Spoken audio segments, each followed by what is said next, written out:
हम वो दिन भी नहीं भूले जब कायद-ए-आज़म साहब का एम्बुलेंस खराब हुआ था।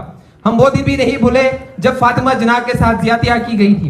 हम वो दिन भी नहीं भूले जब 1971 में अस्सलाम वालेकुम नाज़रीन, कायद-ए-आज़म यूनिवर्सिटी के स्टूडेंट्स ने DGISPR chief of army staff general Asim Munir और मौजूदा हुकूमत की धज्जियां उड़ाकर रख दिया। ये नाज़रीन वीडियो देखते हैं, फिर मज़ीद डिटेल आपके सामने रखते हैं।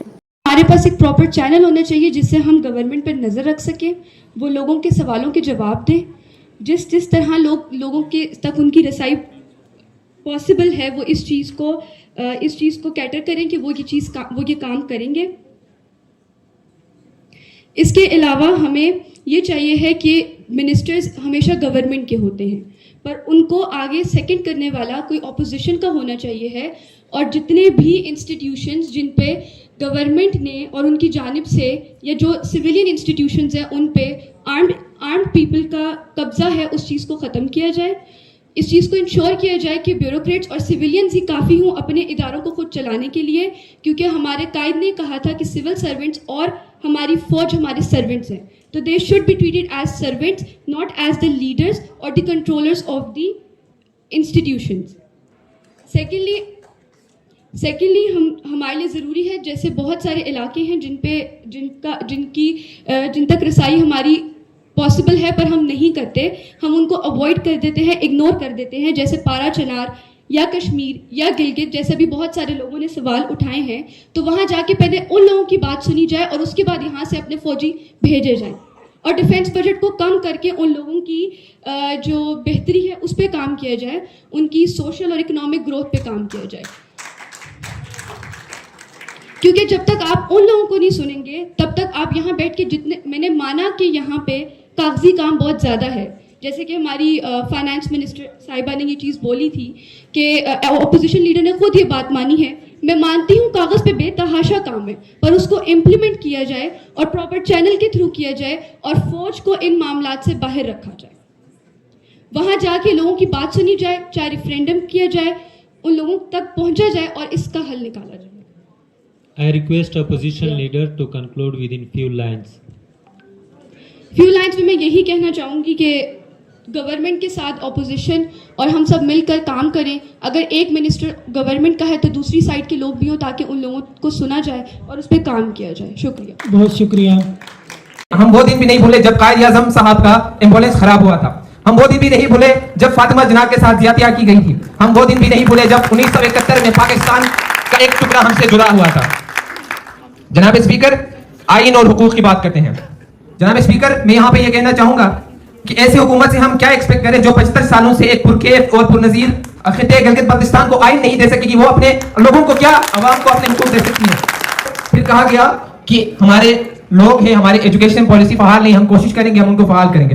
कैसे फहाल होगा जब आपका हर रिटायर बंदा आके आपके HEC का भी मिनिस्टर बना हो, आपके दूसरे तमाम तर परवान चढ़ती जो है इदारों का वो मोड से निकलने का नाम ही नहीं ले रहा, या गवर्नमेंट कुछ ऐसे इक़दाम ले रही है कि जिनका इम्प्लीमेंटेशन कोई नहीं है। जनाब स्पीकर, हमारे मुहतरम कायद-ए-आज़म साहब फरमाते हैं कि हमने मुल्क को 10 साल का प्लान दिया है। जनाब स्पीकर, इन्होंने कहा, इन्होंने जो है ख्याली पुलाव बनाया, लेकिन इन्होंने ये नहीं बताया कि हम ये 10 साल के प्लान को एग्जीक्यूट कैसे करेंगे। जनाब स्पीकर, डेमोक्रेसी की बात की गई हुकूमत की जानिब से। जनाब स्पीकर, रिस्पेक्टफुली इस हुकूमत के ऐवान में जो इक़्तिदार की कुर्सी के भूखे हैं, इनको मैं ये बताते चलूं कि आप इस मुल्क में डेमोक्रेसी की बात ही नहीं करें, क्योंकि मैं समझता हूं in this country democracy is for rich people, by the rich people end of the rich people. जनाब स्पीकर, हमारे हर दिल अजीज साहब डिफेंस मिनिस्टर साहब ने जो नुकात यहाँ पे रखे, आपके कारनामे सर आंखों पर, लेकिन हम वो दिन भी नहीं भूले जब कायद-ए-आज़म साहब का एम्बुलेंस खराब हुआ था। हम वो दिन भी नहीं भूले जब फातिमा जना के साथ ज्यादतियां की गई थी। हम वो दिन भी नहीं भूले जब 1971 में पाकिस्तान का एक टुकड़ा हमसे जुड़ा हुआ था। जनाब स्पीकर, आइन और हुकूक की बात करते हैं। जनाब स्पीकर, मैं यहाँ पे ये कहना चाहूंगा कि ऐसी हुकूमत से हम क्या एक्सपेक्ट करें जो 75 सालों से एक पुरकैफ और पुरनज़ीर खित्ते गिलगित बल्तिस्तान को आइन नहीं दे सकेगी, वो अपने लोगों को क्या, अवाम को अपने हुकूक दे सकती है। जनाब स्पीकर, फिर कहा गया कि हमारे लोग हैं, हमारी एजुकेशन पॉलिसी फहाल नहीं, हम कोशिश करेंगे, हम उनको फहाल करेंगे। कैसे फहाल होगा जब आपका हर रिटायर बंदा आके आपके HEC का भी मिनिस्टर बना हो, आपके दूसरे तमाम तर परवान चढ़ती जो है इदारों का वो। जनाब स्पीकर, इनके बातों से मुझे वो शेर याद आता है, ये जो दीवाने से दो चार नजर आते हैं, इनमें कुछ साहिब असरार नजर आते हैं, तेरी महफिल का भरम रखते हैं, सो जाते हैं, वरना ये लोग तो बेजार नजर आते हैं। Kindly maintain the decorum. जनाब स्पीकर, Just 1 minute. जरूरत इस अमर की है कि आए मिल बैठे, तीसरी कुव्वत को ये मौका न दें कि वो आए हमारे बीच में इंटरफेयर करें, पाकिस्तान को एक मुकम्मल जामा के तौर पे आगे ले जाएं, और ना सिर्फ पाकिस्तान बल्कि हमारी सोच इस वक्त स्ट्रेटेजिकल जो लोकेशन है, जो हमारी इंपॉर्टेंस है, उसको मद्देनजर रखते हुए सितम की आग में जलते रहे अवाम, मगर जहां पना हमेशा जहां पना रहे। हुकूमत अपनी गलतियां तस्लीम करने को राजी ही नहीं। Shame, shame and shame. पिटाई की भी कोई हद होती है।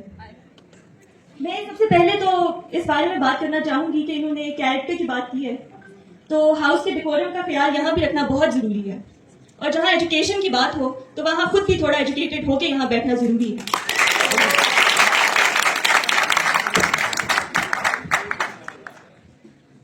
जनाब स्पीकर साहब, it's just the start of the year और 2025 के सर्वे के मुताबिक 62% अवाम अपनी हुकूमत से डिससैटिस्फाइड है।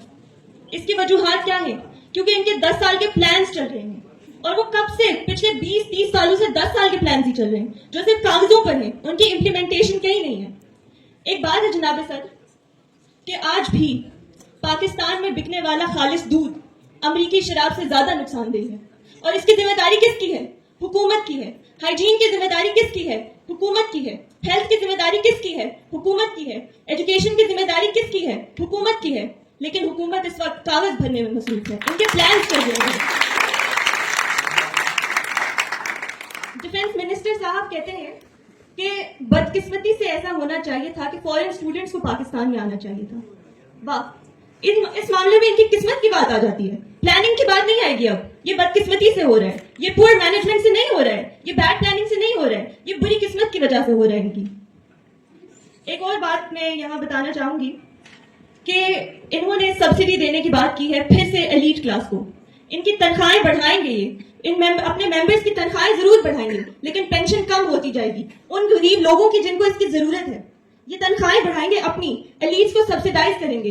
किस लिए? अपने फ्यूडल्स को खुश करने के लिए, अपने ब्यूरोक्रेट्स को खुश करने के लिए। ये किसके लिए काम कर रहे हैं जनाब सदर? ये एक बहुत बड़ा क्वेश्चन है कि इस ऐवान में बैठकर इन्हें चुना तो लोगों ने है, वो भी एक क्वेश्चनेबल डिबेट है कि इन्हें चुना गया है या ये खुद से आए हैं, मगर फिर भी ये आखिर यहाँ किसके लिए काम कर रहे हैं? Kindly conclude within 30 seconds.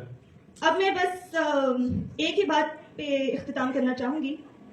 एक शेर। जी तो नाज़रीन, ये थी आज की वीडियो। उम्मीद करती हूँ आप लोगों को वीडियो अच्छी लगी होगी। वीडियो के बारे में अपना फीडबैक जरूर दीजिएगा। मिलते हैं अगली वीडियो में, तब तक के लिए खुदा हाफिज़।